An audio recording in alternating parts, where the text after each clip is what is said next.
सुप्रभात दोस्तों। प्राध्यापिका मंजूषा पहाड़े, मोटिवेशनल स्पीकर। आइए आज हम लोग भय क्या होता है, डर या दहशत क्या होती है, इसके बारे में कुछ बातचीत करेंगे।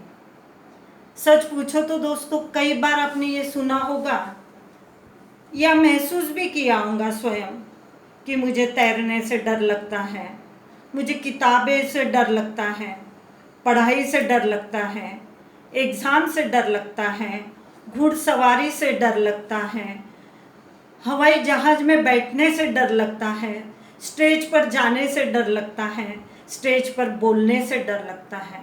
ऐसे नानाविध भय आपने सुने भी होंगे, हो सकता इसमें से कुछ महसूस भी किए होंगे। क्या आपने सोचा है कि ये भय कहाँ से शुरू होता है, इसकी शुरुआत कहाँ से होती है? मित्रों, मनुष्य जीवन की 3 अवस्थाएं हैं: बचपन, युवावस्था और प्रौढ़ावस्था। सच पूछो तो ये भय मानसिकता हमारी बचपन से शुरू होती है। जब बच्चा छोटा होता है और मान लो वो दूध नहीं पीता, माँ कहती है दूध पी लो, नहीं पी रहा है, आंखें बड़ी करके दिखाना, क्रोध से चिल्लाना, ये सारे भय हैं। क्योंकि माँ के पास वक्त नहीं है, उसे समय नहीं है उसे कहानी सुनाने में, लोरी सुनाकर उसे सुलाने में। अगर बच्चा सोता नहीं है, माँ कहती है सो जा, देख भूत आएगा। ये भूत नामक मानसिकता उसके दिमाग में भर दी जाती है। आपने एक शोले पिक्चर देखी होगी, याद आ रही है आपको? मुझे अच्छी तरह से याद है। गब्बर का उसमें जो रोल है वो एक डाकू का रोल है, और उस समय इसीलिए माँ बच्चों को सुलाने के लिए कहती थी सो जा बेटा, नहीं तो गब्बर आएगा। यानी इस तरह का डर हम उसके दिमाग में भर देते हैं, और फिर ये डर चेतन मन से होकर अचेतन मन में जाता है, और अचेतन मन में जब ये डर बैठ जाता है, दहशत बैठ जाती है, तो फिर उसका निकलना बड़ा मुश्किल होता है। जैसे तैसे बच्चा बड़ा होता है, हम उसे स्कूल में अर्थात प्ले ग्रुप में भेजते हैं। प्ले ग्रुप में जाने के बाद वहाँ का वातावरण नया, बच्चे नए, टीचर नई, माँ की गोद से निकलकर वो वहाँ पहुँचता है, और नए वातावरण को जब देखता है तो वहाँ रोने लगता है।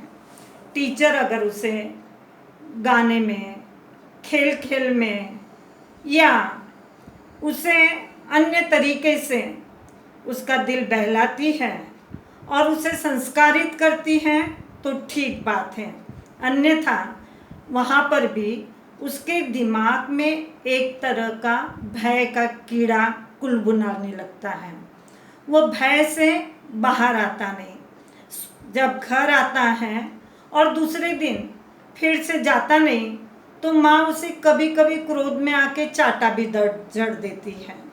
इस तरह से एक भय का वलय उसके दिमाग के चारों तरफ हम लोग निर्माण करते रहते हैं।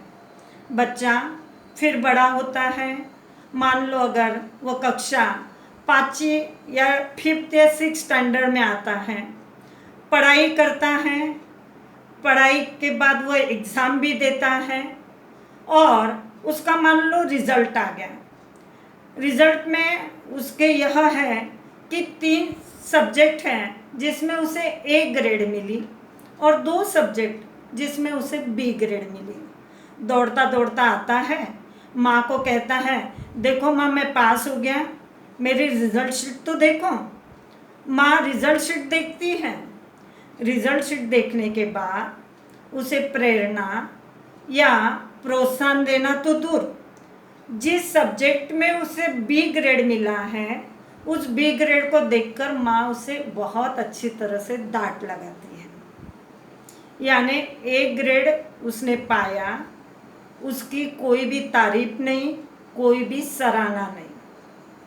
और फिर बच्चे के मन में ऐसा लगता है कि इतनी मेहनत करने के बाद भी माँ की तो डांट ही पड़ी, अब पिता आएंगे वे भी डांटेंगे, और इस तरह से वो भय उसके दिलो दिमाग पर छा जाता है। वो उससे उभरना भी चाहता है लेकिन उभर नहीं पाता। जैसे तैसे करके वह 9th और 10th में आता है। भय उसके दिमाग में है, और ये भय माता पिता का भी है और शिक्षक का भी होता है। कभी कभार माता पिता को बड़ी अपेक्षाएं हैं, उसकी कैपेसिटी क्या है, उसकी क्षमता क्या है, इस बारे में वे सोच विचार ही नहीं करते।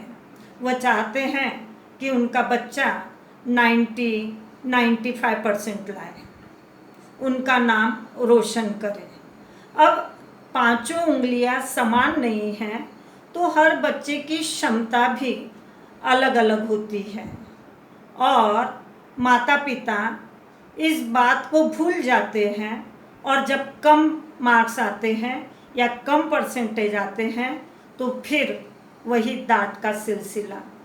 और यह अवस्था बड़ी नाजुक होती है, किशोरावस्था होती है, और इस अवस्था को समझना और सहजना, संवारना बहुत ज़्यादा ज़रूरी है। अन्यथा बच्चे फिर गलत बातों में फंस जाते हैं।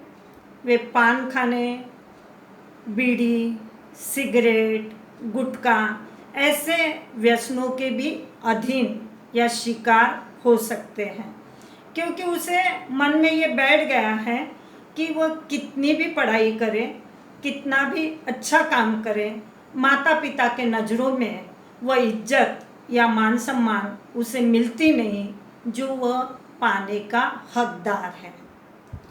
माता पिता फिर बड़े बड़े महानगरों के बड़े बड़े क्लासेस लगाते हैं, और उनको लगता है कि बस उनके बच्चे ने डॉक्टर इंजीनियर बनना चाहिए, क्योंकि पड़ोसी का बेटा डॉक्टर, उनके मित्र का बेटा डॉक्टर, जहाँ वे सर्विस करते हैं वहाँ पर उनके जो सहयोगी होते हैं उनके बच्चे इंजीनियर या डॉक्टर हैं। वे ये सोच ही नहीं पाते कि इनसे अलावा भी बहुत सारे ऐसे करियर के फील्ड हैं जहाँ अगर बच्चा उसके रुचि के अनुसार हम उसे भेजते हैं तो वह बच्चा जीवन में बहुत अधिक सफल हो सकता है। हम ये भूल जाते हैं कि उसे संगीतकार बनना है, या चित्रकला के क्षेत्र में जाना है, या वह एक अच्छा उद्योजक बनना चाहता है, या एक अच्छा टीचर बनना चाहता है, या एक अच्छा अफसर बनना चाहता है। बहुत सारे क्षेत्र हैं, कोरियोग्राफी है, डांस का क्षेत्र है। हम ये सारी बातें भूल जाते और अपनी इच्छाएं उस पर लादते हैं, और इच्छाओं का लादना यानी भय के दलदल में उसे फंसाना है। भय के चक्रव्यूह में वह इस तरह फंस जाता है कि उसमें से फिर निकलना चाहकर भी वह निकल नहीं पाता। दोस्तों, आपने ये भी बात देखी होगी कि मनचाही पढ़ाई नहीं तो रिजल्ट भी 0 ही आने वाला है, और माता पिता उसे दोषी करार करते हैं और उसके ऊपर इतना दबाव लाते हैं कि वह अपने करियर को कर ही नहीं पाता।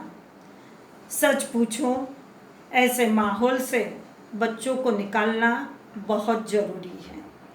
इसीलिए हम बचपन से ही अपना अमूल्य समय उसके लिए आरक्षित करें, बचपन में उसे अच्छे संस्कार दें, अच्छी अच्छी किताबें उसे गिफ्ट करें, और उसके टीचर के साथ मिलकर कुछ प्लानिंग बनाएं।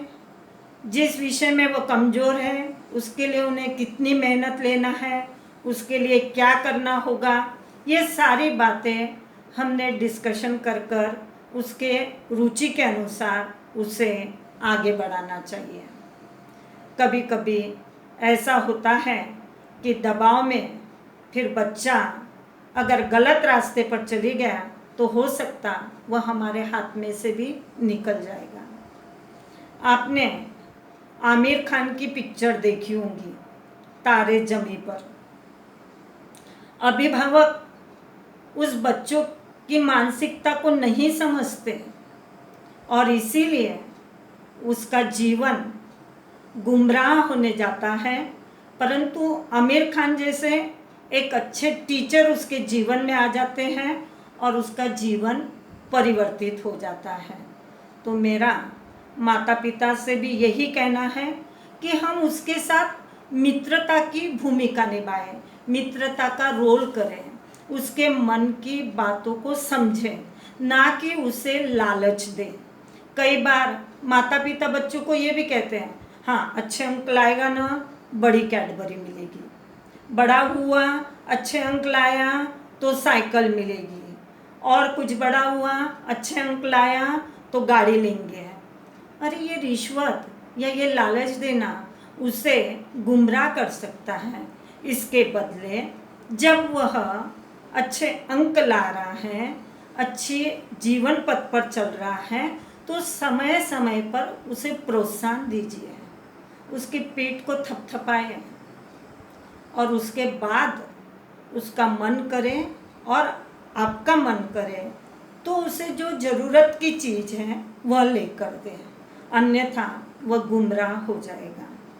और ये भी बात आप अच्छी तरह से जानते हैं कि ये बालक हमारे राष्ट्र की नींव होती है और इनका जतन करना, इनका संवर्धन करना माता पिता और शिक्षकों का कर्तव्य होता है। कहा भी है, या आप इस बात को अच्छी तरह से जानते होंगे कि जिस घर में अगर झगड़े का माहौल हो उस घर के बच्चे झगड़े करते हैं, जिस घर में निंदा का माहौल हो बच्चे भी निंदा करने लगते हैं, जिस घर में प्रोत्साहन का मार्ग हो बच्चे प्रगति के रास्ते पर चलते हैं, जिस घर में न्याय संगत वातावरण हो वह बच्चे ईमानदारी के रास्ते पर चलते हैं, जिस घर में मित्रता का वातावरण हो वह बच्चे अपने लक्ष्य में सफल हो जाते हैं। पर जिस घर में अगर भय का वातावरण हो, डर का वातावरण हो, फियर का वातावरण हो, उस घर के बच्चे अपना आत्मविश्वास खो देते हैं। और अगर जिसका आत्मविश्वास खो जाए, आप देखिए उस बच्चे का शारीरिक, मानसिक और बौद्धिक विकास हो नहीं पाता। और इसीलिए हमारा ये कर्तव्य है कि जहाँ जरूरी है वहाँ अनुशासन का वातावरण रखें, पर उसके साथ मित्रता की भूमिका अगर हम निभाते हैं तो निश्चित उसका विकास होता है। बच्चों के लिए जीवन में 3 बातें बहुत ज़रूरी हैं। ये 3 बातों से ही उसका जीवन परिपूर्ण होता है। एक, प्यार, माता पिता का सही रूप में अच्छा प्यार, स्नेह, अपनापन उसे मिले, और जब ये उसे मिलेगा तो उसके अंदर दूसरी बात साहस अपने आप निर्माण होगा, और फिर उसे किसी भी बात का कोई भी भय नहीं लगेगा।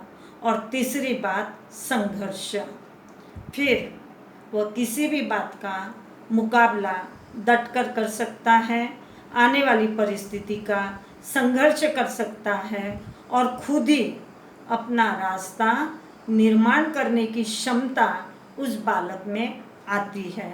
तो मेरा आप सभी से यह आग्रह रहेगा कि हम अपने बच्चों की मानसिकता को समझें, उसके भय को निकालें और एक सच्चे साथी बनकर उसे आगे बढ़ाएं। आज इतना ही मित्रों, नमस्कार।